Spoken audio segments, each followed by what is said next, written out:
Hi, my name is Alex, and I am a developer on Soul Commander. Soul Commander is a simultaneous turn-based tactics game. While it will launch with online multiplayer and a roguelike single-player mode, for today I just want to play a quick skirmish against the AI. The goal of this video is not to provide a comprehensive look at all the mechanics. Rather, my hope is that you'll get a sense for the types of tactical decisions you'll have to make during a game of Soul Commander. So I'm going to go ahead and position my ships. For my hero ship, I'm going to go with the Shadow Piercer. And then I like the Energy Fighter, I'll place that there. And the Ion Fighter, let's try here, see how that goes. Alright, so I have all my ships positioned, I'll lock that in. And we see the enemy AI has done the same. They've gone with the Juggernaut for its hero ship, the Hawk for one of its support ships, and the Diverter as the other of its support ships. So now we're in the planning phase. During the planning phase, you iterate through your ships, you select their maneuver, you select their weapon, and you decide whether or not to engage the various loading modules they may be equipped with. And then once you're done planning, you lock it in and you can see your plan play out against the enemies. So we're going to start with our Shadow Piercer. It's quite maneuverable, so we have several options in terms of how we want to do this. I'm thinking I want to run down this right flank and then turn sharply to engage in the next turn. However, if they commit too many of their ships over to this space, I can still, find emergency cover behind this asteroid in the next turn. So I like that move to start with. The Energy Fighter is equipped with a beam. We're going to see in the coming turns what a beam can do, but just suffice to say for right now, any ship equipped with a beam you want to keep at a distance because beams are super effective from any range. So the more you can keep it out of the fray, the better. Now with this Ion Fighter, it has this Ion Blaster, which is excellent. In this case, we would love for it to fire on the enemy Juggernaut. The reason for that is the Ion Blaster has a special ability where it disables all shields of the ship that it hits, and it also imparts 1 HP damage. So whereas a normal blaster shot would only take out one of the Juggernaut shields, in this case it would take out both shields and do an HP damage. That would be excellent. However, there's just a lot of open space over here, so I'm a little concerned about overexposing it if I'm too aggressively trying to pursue that shot. So I'm just going to play it safe for now. I can deviate and find cover behind this asteroid if the enemy Juggernaut commits hard to the left over here, because not only will I be at risk of taking missile damage, but also that battering ram of the Juggernaut does 2 HP damage to any ship it collides with. So don't want to overcommit just yet. Alright, so I've selected all my maneuvers and I feel good about it, so I'm going to lock that in. Let's see how it goes. Okay, well, my Ion Fighter is in all kinds of trouble right away. So the enemy really did decide to go straight after the Ion Fighter. In fact, it may have gone too quickly. So we can take a quick look at how missiles work. They work much like regular blaster shots, however they penetrate shields. This missile does 2 damage per shot and fires 1 shot. So it's going to, if it were to hit my Ion Fighter, it wouldn't touch its shield, but it would do 2 HP damage. And since that Ion Fighter only has 3 HP, that's not great. It's not a great way to start the round. And we're also facing it head on, so we're at risk of taking ram damage here as well. Now, one thing about that missile is it cannot aim from range 1. And we can see we're currently in range 2. If I go to that Ion Fighter, we can see range 2 is this area of the aiming arc. So we're very quickly going to be in range 1, and I think we can fly into range 1 before the Juggernaut can finish aiming, and we'll be able to evade that shot, but we're still at risk of ram damage. So I think our play here is to consider evasive action, and I like flying down a bit better because that's going to put us in this asteroid briefly, which is going to break any aiming that the Diverter or the Hawk may have started by that point. And it's also going to keep us closer to be able to find cover in the coming turns, whereas if we flew up here, we're probably in more danger of getting rammed, and we're also in more danger of getting receiving fire from the enemy support ships over here. So, yep, I like that turn. We'll go with that. My Shadow Piercer is in great position because right now the enemy is ignoring that right flank. So I can turn to the right here and be able to pursue in the coming turns. Hopefully they'll continue to overcommit to the left and I can just stalk them with my Shadow Piercer. Now, unfortunately, my Energy Fighter doesn't have too many options. The reason is beams, which it's equipped with, they don't do any damage against shielded ships. And right now, all 3 of their ships have their shields enabled. So that beam is fairly useless to us at the moment, and we don't seem to have great prospects to disable it. Our only hope is if this Ion Fighter is able to get this shot off, which I don't think it will be able to. But we'll be hopeful and think maybe it could. And fire our beam in this area.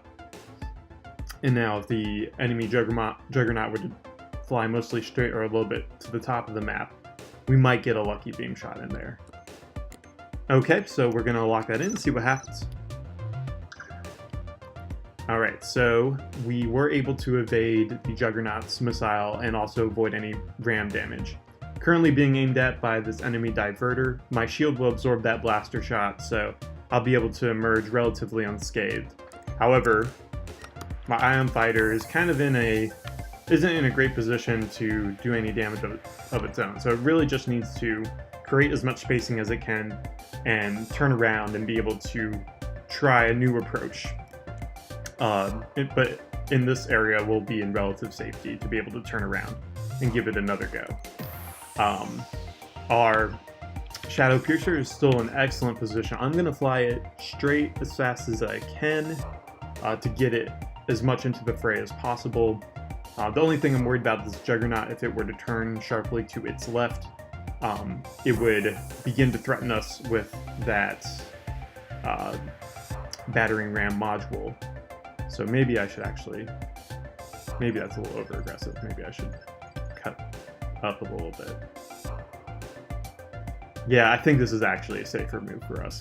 We're not going to be able to start dealing as much damage as we might if we were to fly straight in like we were planning, because the Shadow Piercer, its advanced turret fires in 360 degrees, which is excellent, and it's also very effective at range 1. Its aiming time at range 1 is much shorter. But I do think that this is the move that gives us the most options and also keeps us in relative safety for now. Alright, and our Energy Fighter over here is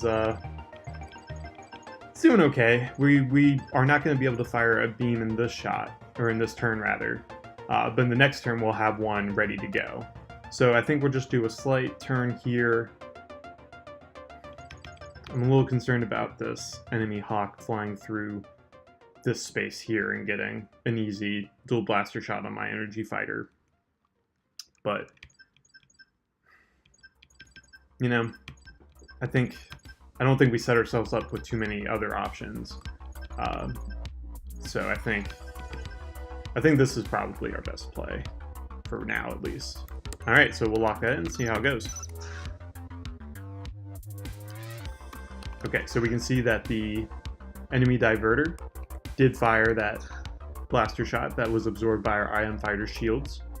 They are really pursuing my Ion Fighter though, which isn't excellent for me right now. I would love to be able to turn that Ion Fighter around and try to deal some damage. However, we do have this good, it's still a passive maneuver, but it's going to keep us in great cover and keep us in relative safety in the coming turn. I could try to 180 here and start to engage, but that, versus all 3 of their fighters coming down this space, that just is not a good idea. So I'm going to continue turning to the left and hopefully be able to escape this onslaught. Meanwhile, Shadow Piercer is continuing to stalk all 3 of these ships. Again, just from a distance, not quite as effective, not quite able to impart as much damage as I'd like just yet. We are locking on to that enemy Hawk. We're at range 2. and from range 2 it takes 0.8 turns to finish aiming. So that's a little that takes a little bit of time. My hope is that it'll be able to fire that shot and then disable this Hawk's shield before this energy fighter fires its beam. And if that were the case, this Hawk would be unshielded and that beam would be able to impart 2 damage as well. But I think that beam is going to fire before I'm going to be able to finish the shot, but we'll see. It could happen. Also, it's not a given that this beam will connect. In fact, move it down just a little bit because I don't think the Hawk can turn to its left, our right, with this asteroid here. So presumably it's going to be flying a little more north and south. Okay, let's log in and see what happens. That was very close. So we watch this beam on this Hawk here, and I'll slow it down a bit. We can see that our beam was aimed perfectly to connect with the enemy Hawk as well as the Juggernaut. But since they both have shields, it's not doing anything. Oh man, and then that shield is disabled just a frame after the Hawk flies out of the beam. So that was very close to working, but we weren't quite able to connect. Ooh, and then also our Ion Fighter was not able to escape this diverter. It was just able to sneak a shot in before it got to cover.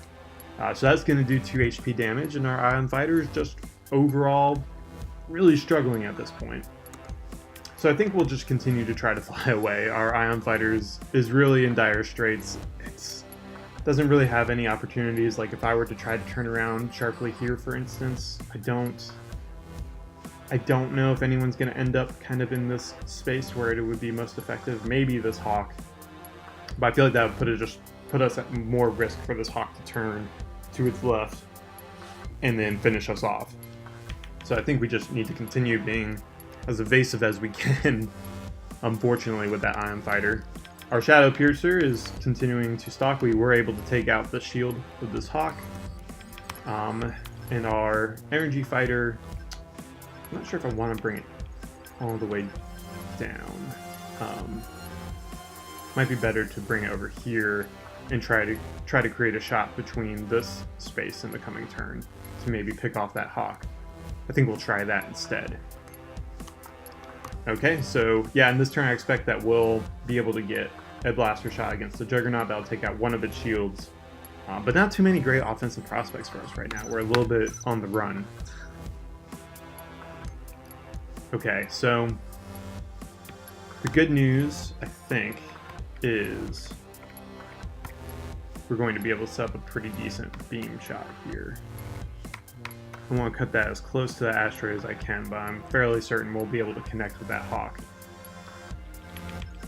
As for my Ion Fighter, down to 1 HP, not doing too well for us. I think a reasonable move is the 180 here. While I expect this diverter will continue to follow us, to continue to follow this Ion Fighter. I mean, if we were to fly the Ion Fighter up some more, I think it would catch us and be able to finish us off. Alternatively, we could turn sharply here, but then this Juggernaut just has us pegged. So I think our best bet is the 180 and switch to our Light Blaster. Hope that this diverter cuts it tight enough to where it's unable to fire its blaster, which is most effective at range 2. And then, at the very least, we can just take out this diverter's shield. It would actually destroy us because our blaster bullet would deflect off the shield and back onto our Ion Fighter. But at least the shield would be disabled and we can try to take it out with beams in the coming turn. As for our Shadow Piercer, doing a great job just hanging out behind all these ships. It's going to be able to take out that last Juggernaut shield, and at that point, I think really begin to start doing some real damage, because once those shields are disabled, the Shadow Piercer does 2 damage per shot. So, you know, even though we're not looking so great in terms of the HP battle at the moment, I think we have a reasonable position to start taking out the enemy here. So we'll lock it in. Okay, so several things happened. Slow down, we were able to get our beam shot, which is great. We were able to take out the enemy Juggernaut's shield, which is great, but we also were hit by the Diverter's blaster, and that finished us off before we were able to fire our light blaster shot. Which is, you know, just really unfortunate. Like, we really should have been able to do better with our Ion Fighter, but spent the entire round just running away and never even fired a shot. Just was constantly running away, and we were never quite able to get enough cover to be able to turn it around and start engaging with the enemy, which is pretty unfortunate. Let's see here. We do have some prospects with our energy fighter now, since we have two unshielded ships down here. Unfortunately, they are each in reasonable cover. I get a late beam in this turn. I think it's going to be a shot in the dark, because the later beams fire, the less certain you are of the enemy's position at the point at which the beam fires. So I'm just going to take a shot in the dark here, hope that this Hawk turns up and collides with this beam. As for my Shadow Piercer, it's currently being aimed at by this Hawk. It's currently at range 2. That aiming phase is not advanced too much, and if I can get to range 1 quickly, I may be able to fly through that.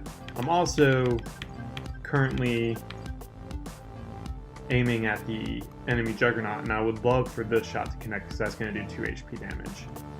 So I think I'm going to risk it. I'm going to try to fly through this Hawk's dual blaster and hopefully get through it before it's able to complete its aiming phase.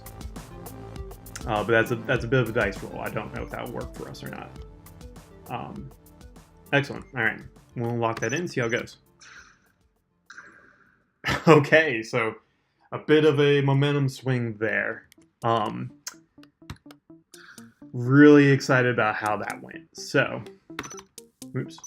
We'll replay that last turn. We were able to get that shot off against the enemy Juggernaut.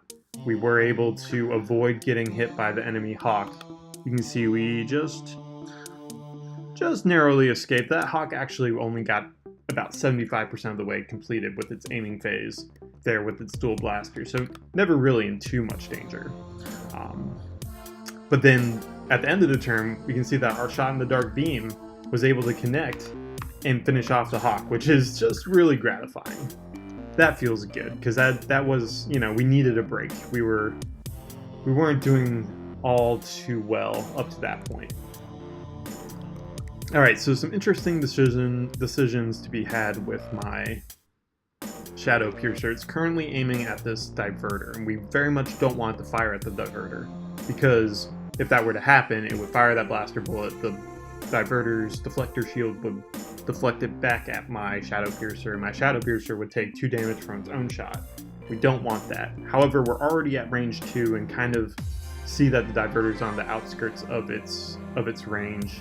So I think if we turn sharply down, the Diverter will fly out of the range, and then we'll start locking onto this Juggernaut, and hopefully, possibly in this turn, be able to finish it off, depending on how quickly it's able to find cover behind this asteroid. As for our energy fighter, we have 2 options. We can try to set ourselves up for a shot, assuming that the Juggernaut is able to evade and find cover over here in the coming turn. We can set up a shot for the next turn that will almost surely take it out.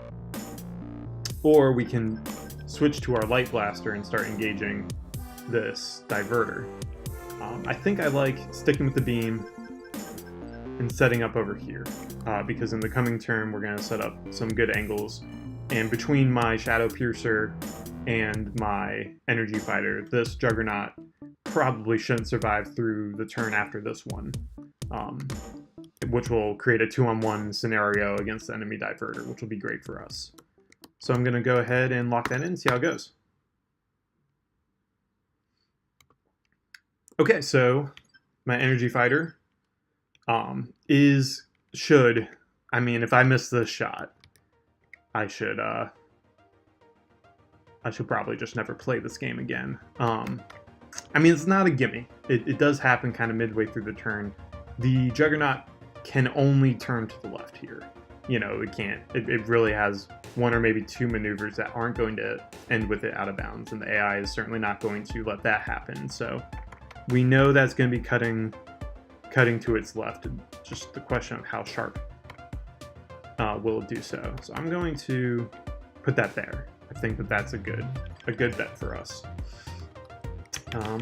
Let's see. I think I can go ahead and just loop around with my Shadow Piercer here. And yeah, I'm probably going to take blaster damage from this energy fighter, or excuse me, from the diverter. That's going to take out my shield, but that's okay, because really just want to focus on getting this Juggernaut off the map, and then we can worry about how to deal with the enemy diverter.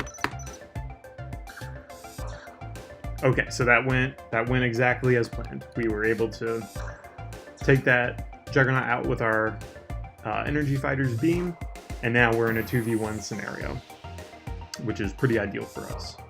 Unfortunately, as mentioned before, the Shadow Piercer is not a great matchup with a diverter. If we were to, you know, for instance, just fly a little bit up, we would definitely get that shot off. It would deflect back on us, and we'd take 2 HP damage. Since we're kind of in the end game at this point, like I'm mostly okay with that happening, because at that point we shouldn't have too much of a problem finishing it off. But I could alternatively engage my stealth mode here. Now what stealth mode does is it causes the Shadow Piercer to disappear from the map for the enemy. They'll only see my last known position. They won't be able to see where I move during this turn. And it also means that I can't aim at any ships, and no ships can aim at me. So that would end my Shadow Piercer's aiming phase against this diverter. However, that would mean that I still need to try and take out that diverter's shield using my energy fighter, and right now there's no real way of that happening. So I think what I'm going to do is keep this beam engaged. I'm going to have a pretty good beam shot in the next turn. I'm going to let my Shadow Piercer take the shot, disable that shield, absorb the damage. That's fine. But in the upcoming turns, we should be able to finish it off, because that unshielded diverter will be a good target for our energy fighter. So we'll go with that.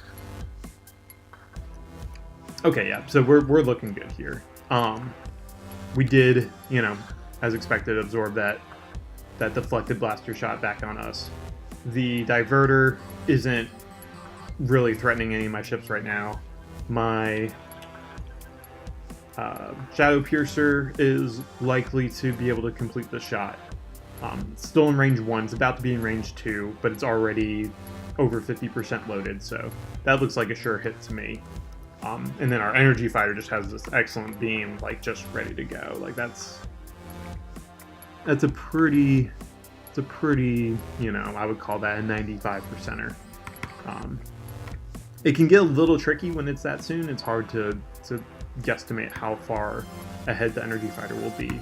Sometimes I cut it too tight when I shouldn't have. But that looks pretty good to me. Let's give that a shot.